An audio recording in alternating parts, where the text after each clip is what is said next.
இரண்டாவது திருமணம் செய்யக்கூடியவங்க முதல் மனைவிட்ட அனுமதி கேட்கணுமா அப்படின்னு சொல்லிட்டு அதனுடைய சாதக பாதகங்கள் ரெண்டையும் சொல்லாம பாதகத்தை மாத்திரம் அவங்க நிலையில இருந்தானே சொல்லுவாங்க. அவங்களுக்கு ஏற்பட்ட அந்த அதாவது பெண்கள் தரப்புல ஏற்படுகின்ற அந்த கஷ்டத்தை மாத்திரம் சொல்லி இவ்வளவு கஷ்டம் இருக்குது, அப்ப இது மார்க்கத்தில் சரியா அப்படின்னு கேட்குறாங்க. அதாவது இதுல இந்த இரண்டாவது திருமணம் என்பது அவங்க சொல்றது நடைமுறையில் இருக்குது, அதுல என்ன மாத்துக்கிறதுலாம் கிடையாது. என்ன நடைமுறையில் இருக்குது? இரண்டாவது கல்யாணம் பண்ணக்கூடியவங்கலாம் முதல் மனைவிட்ட சொல்றதே இல்லை. இன்னும் சொல்ல போனா தெரியப்படுத்துறது கூட கிடையாது. அனுமதிங்கிறது ரெண்டாவது விஷயம், தெரியப்படுத்துறதே கிடையாது. தெரியப்படுத்தாம என்ன செய்யறதுன்னா இங்க ஒரு மனைவி இங்க ஒரு மனைவி அப்படின்னு வச்சுக்கிறாங்க. அப்படி வைக்கும் போது என்ன வருது? ஒரு மனைவி இடத்துல ஒரு வாரம் இருப்பாரு, ரெண்டாவது மனைவிட்ட போகணும், அங்கேயும் வரும்ல, ஏண்டா வா ஏண்டா வா ஏன் ஏண்ட வரல அப்படிங்கும் போது முதல் மனைவிட்ட பொய் சொல்ல வேண்டி இருக்குது. என்ன பொய்? நான் மெட்ராஸுக்கு போக வேண்டி இருக்குது, அல்லது புளியங்குடிக்கு போக வேண்டி இருக்குது, அல்லது ஊட்டிக்கு போக வேண்டி இருக்குது, ஏதாவது ஒன்று சொல்லணும்ல. பக்கத்தில் இங்க இருந்து திருமங்கலத்துக்கு போக வேண்டியிருந்தா நைட்டு வந்துடணும் அப்படின்னு ரூபாய்வா. முதல் வீட்டுக்கார் என்ன செஞ்சிருவான்னா நைட்டு சாப்பிட வந்துருவீல்ல அப்படின்னு வந்துடும். அப்ப அதனால என்ன சொல்ல வேண்டி இருக்குதுன்னா தூராந்தொலைய சொல்லித்தான் அதை சரி கட்ட வேண்டி இருக்குது. அப்பமும் முதல் மனைவி விடமாட்டாங்க. எதுக்கு மெட்ராஸுக்கு போறியா? இவன் அதுக்கு அடுத்து அது மெட்ராஸுக்கா, அது ஒரு வேலை, என்ன வேலை, அது இந்த வேலை, இப்படி கொஞ்சம் கொஞ்சமா சொல்லி சொல்லி சொல்லி இங்கேயும் திருப்திப்படுத்த அங்கேயும் திருப்திப்படுத்த பொய்க்கு மேல பொய் பொய்க்கு மேல பொய் அப்படியே வண்டி ஓடும். இந்த பொய் எத்தனை நாளைக்கு நிலைக்கும்? ஒரு நாள் இல்லைன்னா ஒரு நாள் கண்டிப்பா முதல் மனைவிக்கு தெரிய வந்துடும். முதல் மனைவிக்கு தெரிய வந்த உடனே இவ்வளவு நாளா இந்த ஆளு பொய் சொல்லிட்டு தான் நடந்தானா, அவன் போன வருஷம் தான் கல்யாணம் பண்ணியிருப்பான். இவன் உடனே 10 வருஷமா அந்த பொம்பளை நீ வச்சிட்டு இருக்கிற, 10 வருஷமா என்கிட்ட பொய் சொல்லிட்டு தான் போயிருக்கிற அப்படின்னு கற்பனை அங்க வரையும் போயிடும். இங்கேயும் அப்படி போயிடும், கொஞ்சம் கூடுதலாகவும் போகும். அப்ப கடைசி என்ன ஆகும்னா சில மனைவி முதல் மனைவி அந்த கணவன் மேல கூடுதல் அன்பு வச்சு இவர் தான் எனக்கு வேணும் அப்படிங்கிற மாதிரி இருந்தா மனநிலை பாதிக்கக்கூடிய அளவுக்கு கூட போகலாம். அல்லது குடும்பத்தில் கடுமையான பிரச்சனைகள், சண்டை சச்சரவுகள் இவைகளும் ஏற்படுவதற்கு வாய்ப்புகள்லாம் இருக்குது. அவங்க சொல்லக்கூடியதுல நியாயம் இருக்குது, நடைமுறையில் உள்ள ஒன்னதான் சொன்னாங்க, அதுல மாற்றுக்கிறதுலாம் கிடையாது. முதல்ல இந்த ரெண்டாவது மனைவி திருமணம் முடிக்கக்கூடியவங்க முதல் மனைவிட்ட அனுமதி கேட்கணுமா என்ற கேள்வியை தெரியறதுக்கு முன்னால ஏன் ஒரு கணவன் ரெண்டாவது மனைவியை நாடுகிறான் இது முதல்ல தெரியும். ஆணும் தெரியணும், பெண்ணும் தெரியணும். நம்ம ஆத்திரப்பட்டு முடிவெடுக்கிறது சரியில்லை. மார்க்கம் என்ன சொல்லுதுன்னு ரெண்டாவது பார்ப்போம். முதல்ல ஒரு ஆணு ரெண்டாவது மனைவிய இன்னொரு பெண்ணை அவன் நாடுவதற்கு என்ன காரணம்? எல்லா ஆணும் இன்னொரு பெண்ணை பார்க்கத்தான் செய்வான், அதுல மாற்றுக்கிறதுலாம் கிடையாது. இந்த பொண்டாட்டியை விட இவன் வந்தா நல்லா இருக்குமே என்ற எண்ணம் எல்லா ஆணுக்கும் இருக்கத்தான் செய்யும். இல்லைன்னா அதை என்ன ஒளிச்சு மறைச்சுன்னா பேச இயலாது. ஆனா அது எண்ணத்தோடு இல்லாம செயல் வடிவம் கொடுக்கிறான். இந்த பெண்ணை அடைஞ்சே தீர்வோம், இந்த மனைவி சரியில்லை, அல்ல இவனையும் வச்சுக்கிடுவோம் அவளையும் வச்சுக்கிடுவோம், ரெண்டையும் வச்சுக்கிடுவோம், இவளையும் விட முடியல அவளையும் விட முடியல அப்படிங்கிற நிலைக்கு ரெண்டாவது மனைவிக்கு தள்ளப்படுகின்ற நிலை ஏன் ஏற்படுது? இது கண்டிப்பா ஒவ்வொரு மனைவியும் முதல்ல தெரியும். ஏன் ஏற்படுது தெரியுமா? முதல் விஷயமே குடும்ப விவகாரத்தில் இல்லற விஷயத்துல அந்த முதல் மனைவி இந்த கணவனை திருப்திப்படுத்த இயலவில்லை. இதுதான் ஃபர்ஸ்ட் காரணம். ஆளுக்கு எதெல்லாம் சொல்லிட்டு போயிடலாம், எதனால அது இதுன்னு சொல்லிட்டு போயிடலாம். இல்ல நான் கரெக்டா நடக்கிறேன், என் கணவன் இடத்தில் நான் ஒழுங்காத்தான் நடக்கிறேன், அதெல்லாம் வெளியாட்கள்ட்ட சொல்லலாம். இதை போய் நம்ம விலாவரியா கேட்க முடியும்? பிரச்சனை வரும்போது கேட்கலாம் முடியாது. ஆனால் யதார்த்தம் என்ன தெரியுமா?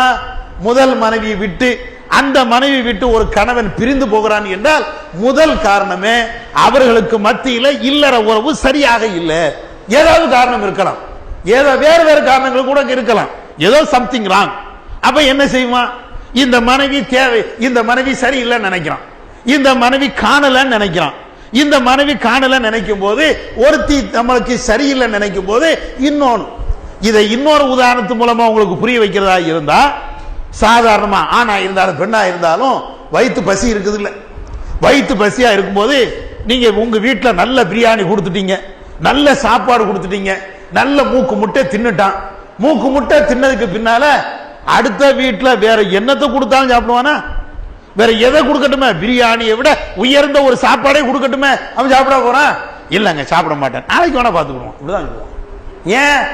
என் வீட்டில் திருப்தியா சாப்பிட்டேன், என் வீட்டில் ரொம்ப கரெக்டா நான் சாப்பிட்டேன், வயிற்றுல ஒரு பிட்டு இடம் இல்லப்பா, மாப்பிள்ள சாப்பிட வேண்டாடா அப்படிங்கிறான். என்னத்தை கொடுத்தாலும் திங்க மாட்டேங்கிறானே, இங்க சரியா கிடைக்குது. அதே மாதிரிதான் இந்த இல்லற உறவு என்பது ஒவ்வொரு மனுஷனுக்கும் அது ஒரு பசி. ஆணா இருந்தாலும் பெண்ணா இருந்தாலும் அது ஒரு பசி.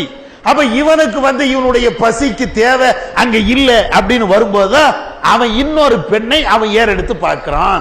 இது ஒரு காரணம். ரெண்டாவது இன்னொரு காரணமும் இருக்குது. கரெக்டா இல்லற சுகம் எல்லாமே கரெக்டா போகுது, இருந்தாலும் இவன் இன்னொரு பெண்ணை நாடுவதற்கு இன்னொரு காரணம் இருக்கும். என்ன காரணம் தெரியுமா? வெளியில சொல்ல முடியாத அவமானம். இவன் வெளியில சொல்ல முடியாது. என் பொண்டாட்டி அப்படி திட்டா, என் பொண்டாட்டி என்ன மதிக்கல, வெளியே சொல்லுவானா? வீட்டுல விளக்கு மாத்தால பொண்டாட்டி கையில அடி வாங்கியிருப்பான், வாங்கியும் இருக்கிறான். வெளியில என்ன சொல்லுவான் தெரியுமா? என் பொண்டாட்டி என் முன்னா நின்று பேசுறதுக்கே பயப்படுவா அப்படிமா. வீட்டுல வாங்கின அடி அப்படியே மறைச்சிருவான், சட்டையை போட்டு குல்லாவை போட்டு மறைச்சிருவான். எத்தனை நாளைக்கு மறைக்க முடியும்? எத்தனை நாளைக்கு மறைக்க முடியும்? மனசுல புழுங்குவான். விளங்கிடுங்க. தன்னுடைய நண்பர்கிட்ட சொல்ல மாட்டான், தாயிட்ட சொல்ல மாட்டான், வேற யார்ட்டையும் சொல்ல மாட்டான். சொன்ன அவளுக்கும் கேவலம் இல்ல, அவளுக்கும் மரியாதை போயிருமே. அப்ப என்ன நினைப்பா? நீங்க கொடுக்கக்கூடிய அந்த டார்ச்சர், நீங்க கொடுக்கக்கூடிய அந்த அடி உத எல்லாத்தையும் வாங்கிட்டு மனசுக்குள்ளே அந்த அவமானம் தாங்க முடியாம எத்தனை நாளைக்குப்பா, எத்தனை நாளைக்கு இவள்கிட்ட கடந்து அடி வாங்க, எவ்வளவு நாளைக்கு இவள்கிட்ட மானத்தை இழந்து நாம நடக்க அப்படின்னு இருக்கக்கூடிய அந்த விரக்தியான நிலையில. ஆனா உங்களே உடவும் மனசு இருக்காது. எவ்வளவு அடி வாண்டாலும் இவதான் என் பொண்டாட்டி அப்படிதான் இருப்பான். நீ எவ்வளவு மிதிச்சாலும் இவதான் என் பொண்டாட்டி உடவும் மாட்டான். உங்க மேல அவ்வளவு பாசமும் வச்சிருப்பான். இவ்வளவு வாங்கி வச்சுக்கிட்டு என்ன செய்வான்னா, மனசுக்குள்ள அடி மனசுல அந்த வேதனை அப்படியே கூடி கூடி கூடி அப்படியே இருக்கக்கூடிய அந்த நேரத்துல இன்னொருத்தி வலையில மாட்டுவா. நல்லா இருக்கிறீங்களா அப்படின்பா. ஆஹா, இவன் நல்லா இருக்கிறான்னு கேட்க மாட்டான், தின்னுட்டு போ அப்படிங்கிறான். எவ்வளோ ஒருத்தி நின்னுக்கிட்டு நல்லா இருக்கீங்களா அங்கால அப்ப உழுவான் தான். முடிஞ்சு போச்சா? நீங்க என்ன சொன்னாலும் எஞ்சி வர மாட்டான். ஏன்? அவனுடைய உள்ளத்தில் கிடைக்கக்கூடிய அந்த அவமானப்பட்டு அந்த வேதனை இருக்குது. அந்த வேதனை என்ன ஆகுதுன்னா, ரெண்டாவது வரால அவ கருப்பியா கருங்குரங்கா செவுடா ஊமையா குருடா ஒன்னும் பார்க்க மாட்டான். முதல்ல பார்க்கும்போது அப்படி இருக்கணும் இப்படி இருக்கணும் பார்ப்பான். இந்த அவமானத்துல இவ குருடியா இருக்கட்டும், செவுடியா இருக்கட்டும், லூசா இருக்கட்டும், எவ்வளவு இருக்கட்டும், அவங்க தான் போயிடறான். ஏன்? அந்த அவமானத்துடைய வெளிப்பாடு அல்ல இல்லற சுகம் கிடைக்கல அப்படிங்கக்கூடிய ஒரு காரணம். என்ன செய்யறான்? யாரா பார்த்துட்டு போயிடறான். அப்ப இத மாதிரி சில காரணங்கள் நான் சொல்லக்கூடிய இந்த காரணங்கள் இருக்கலாம், அல்ல இத மாதிரி வேற காரணங்கள் இருக்கலாம். அப்ப இது முதல்ல ஒரு மனைவியை விட்டுட்டு இன்னொரு மனைவியை ஒருத்தர் தேடுகிறான் என்றால் இந்த தேட்டத்தை முதல் மனைவி விடக்கூடாது. இல்ல நம்ம கணவன், அவருக்கு நம்ம மரியாதை செய்யணும். என்ன இருந்தாலும் நம்மளுக்கு மாப்பிள்ள, நம்முடைய புருஷன், நம்முடைய புருஷனுக்கு என்னென்ன கடமைகள் நாம செய்ய வேண்டி இருக்குதோ அத்தனையும் செய்வோம். ஒரு நேரத்தில் அவர் அடிச்சுக்கிட்டாலும் நம்முடைய மாப்பிள்ள தானே, அவருக்கு வாடா போடான்னு பேசலாமா? 4 பேருக்கு மத்தியில் அவமானமா பேசலாமா? மாமிக்கு மத்தியில மச்சானுக்கு மத்தியில வேற ஆள் இருக்கும் போது போவே அப்படின்னா அவனுக்கு பொங்கித்தான் வரும். சரி சரின்னு தான் போவான். அப்ப என்ன இருந்தாலும் ஆம்பளைங்கிற கூடிய குணத்துல இருப்பான். மனைவியை விட கணவன் கொஞ்சம் அந்தஸ்துல கூண ஆளு தானே. பொம்பளை விட ஆம்பளை அந்தஸ்துல கூணவன் தான். அப்ப அந்தஸ்துல கூண அந்த ஆம்பளை பொம்பளை அவமரியாதை செய்யும் போது எவ்வளவு நாளைக்கு தான் பொறுத்துக்கிடுவான்? எவ்வளவு இன்னும் சொல்ல போனா 2வது மனைவி அவமரியாதை பண்ணுவா. அவளும் பொம்பளை தானே.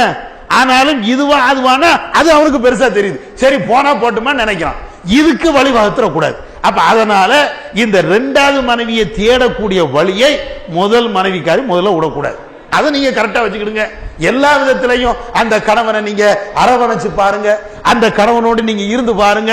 இந்த வழி ஒரு 80% திறக்கவே திறக்காது. இது நாங்க நிறைய பேர் இந்த 2வது மனைவி முடிச்சிருப்பாங்களே அவங்களோடு பழகுனது, அவங்களுடைய பிரச்சனைகளை நம்முடைய ஜமாத்துக்கு பஞ்சாயத்தா வரும்போது பார்த்தது, அதனுடைய யதார்த்தத்தை தான் நாங்க சொல்றோம். நாங்க என்னமோ பெரிய பெரிய புத்தகத்தை என்ன படிச்சு ஆய்வு பண்ண சொல்லல, யதார்த்தம்.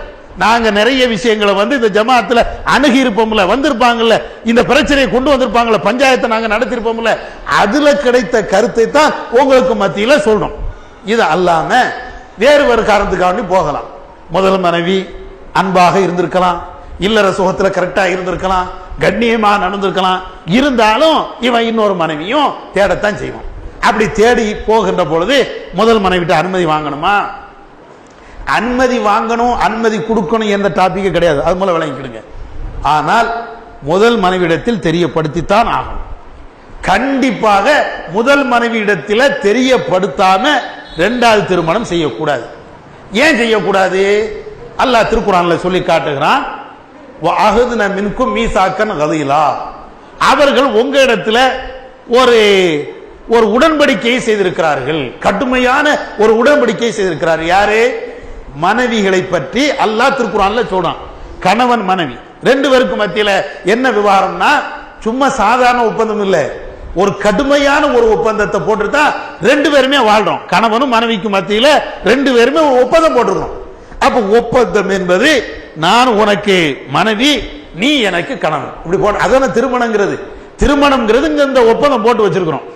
இந்த ஒப்பந்தத்தை யாரு மீறுவதாக இருந்தாலும் மாறி மாறி சொல்லிக் கொள்ளணும். இப்ப என்ன ஒப்பந்தம் போட்டுக்கிறோம்? முதல்ல திருமணம் செய்கின்ற பொழுது முதல்ல கல்யாணம் பண்ணோமா இல்லையா? அப்படி கல்யாணம் பண்ணும்போது நம்ம நாட்டுடைய நடைமுறை என்னன்னா, உனக்கு நான் மாப்பிள்ளை, எனக்கு நீ மனைவி, இவ்வளவுதான். அப்படித்தானே? அப்ப யாராவது ஒரு ஆளு நான் ஒன்ன முதல்ல கட்டுவேன், ரெண்டாவது இன்னொரு பொண்ணையும் கட்டுவேன் அப்படின்னு யாராவது சொல்றோமா? சொன்னா முதல் பொண்ணே கிடைக்காது. நீங்க சொல்லி பாருங்களேன். மன அறையில் உட்கார்ந்துக்கிட்டு, நிக்கா மஜ்லிஸ்ல உட்கார்ந்துக்கிட்டு, இது முதல் கல்யாணம், நாளைக்கு நான் இன்னொரு பொண்ணையும் கல்யாணம் பண்ணுவேன், எஞ்சிடா போ அப்படின்றான். இதுதான் நடக்கும். ஏன்? நம்ம ஊர் கலாச்சாரம் அப்படிதான். கல்யாணத்தில் நீங்க இருக்கும்போது, மாப்பிள்ளை பொண்ணுன்னு இருக்கும்போது அங்க என்ன நிலை, தலாக்குன்னு கூட சொல்ல மாட்டோம். நான் உனக்கு நாளைக்கு தலாக்கு விட்டுருவேன், அது இன்னைக்கே விட்டுட்டு போ அப்படின்ட்டு அவ விசாம எஞ்சி போயிருவா. நாளைக்கு உலா விட்டுருவேன், நான் இன்னைக்கே விட்டுருவேன், எதுக்கு கல்யாணம் பண்ணிட்டு விடுவானே அப்படின்ட்டு போயிரும். அப்ப அங்க பிரிவுதல் அல்ல இன்னொரு மனைவியை கெட்டுதல் எந்த நிலையே வராது. அப்ப என்ன அர்த்தம்? காலம் எல்லாம், நான் வாழுகின்ற காலம் எல்லாம் நீ எனக்கு மனைவி, நான் உனக்கு கணவன். இதுதானே? இது வாயால சொல்றது இல்லை, யதார்த்தத்தில் அவர்களும் நாமளும் பேசாத ஒரு ஒப்பந்தம், எழுதப்படாத ஒரு ஒப்பந்தம் சொல்லுவோமா இல்லையா? இது இருக்குது. எழுதப்படாத ஒப்பந்தம் எப்போ வெளியில வரும்? அதை சொல்லும் போதுதான் வெளியில வரும். இதை இப்படி சொல்லி பாருங்க. கல்யாணம் மணவரையில உட்கார்ந்துக்கிட்டு, மணமகனா உட்கார்ந்துக்கிட்டு, நான் 4 வருஷம் கழிச்சு அல்லது 40 வருஷம் கழிச்சு நான் இன்னொரு பொண்ணை கட்டுவேன்னா கூட எவனும் தரமாட்டான். அப்ப ஏன் தருகிறான்? ஏன் நாம கல்யாணம் கட்டுதோம்னா, உனக்கு நான், எனக்கு நீ, இன்னொரு கல்யாணம் இல்லை என்ற அர்த்தத்துல தான் எல்லாருமே கல்யாணம் கட்டியிருக்கோம். அப்ப இந்த அடிப்படையில தான் ஒப்பந்தமும் போறோம். இப்படி ஒப்பந்தம் போடும்போது அந்த மனைவி, முதல் மனைவிக்கு எல்லாத்தையும் கொடுத்துட்டோம்ல, என் வாழ்க்கை ஃபுல்லா உனக்கு, என் காலம் ஃபுல்லா உனக்கு, உன் வாழ்க்கை ஃபுல்லா எனக்கு அப்படின்னு ஒப்பந்தத்தை கொடுத்துட்டோம் அப்படின்னு சொன்னா, இந்த ஒப்பந்தத்தை முறிக்க வேண்டிய நிலை ஏற்படுதுன்னா அந்த மனைவிட்ட கேட்கணும்ல, அந்த மனைவிட்ட சொல்லணும்ல, ஏமா ஏற்கனவே கல்யாணம் கட்டணும், உனக்கு நான் அன்னைக்கு இந்த ஒப்பந்தம் போட்டோம், இப்ப அந்த ஒப்பந்தம் சரி வரல, இன்னொரு மனைவி எனக்கு தேவைப்படுது, இன்னொரு துணை எனக்கு தேவைப்படுது, அதுதான் நான் கல்யாணம் கட்டுதேன் சொல்லணும்ல. அத அப்படி சொன்னா பிரச்சனை இல்ல, அப்படி சொன்னா எந்த பிரச்சனையும் கிடையாது. இவங்க என்ன செய்யறாங்க? இன்னும் முதல் மனைவிட்ட அனுமதி கேட்கணும்னு எங்க இருக்குது? கேட்க கூடாதுன்னு எங்க இருக்குது? அதே மாதிரி ஒரு கேள்வி வரும்ல, கேட்கணும்னு எங்க இருக்குதுன்னா கேட்க கூடாதுன்னு எங்க இருக்குது? ரெண்டு அப்படிலாம் கேட்க கூடாது. விவகாரம் என்னன்னா, அந்த பெண்ணிட்ட நீ ஒப்பந்தம் போட்டுட்ட, அந்த பெண்ணு ஓன்ட்ட ஒப்பந்தம் போட்டா, எப்ப ரெண்டு பேர் பரஸ்பரம் ஒப்பந்தம் போட்டோமோ அப்ப கேட்கத்தான் வேணும். ஒப்பந்தம் போட்டா கேட்கத்தான் வேணும். உதாரணத்திற்கு ஒரு இடம், ஒரு பில்டிங்கை வாடகைக்கு எடுத்திருக்கிறோம். வாடகைக்கு எடுக்கும் போது வாடகை ஒப்பந்தத்தில் இருக்கும். என்ன இருக்கும்?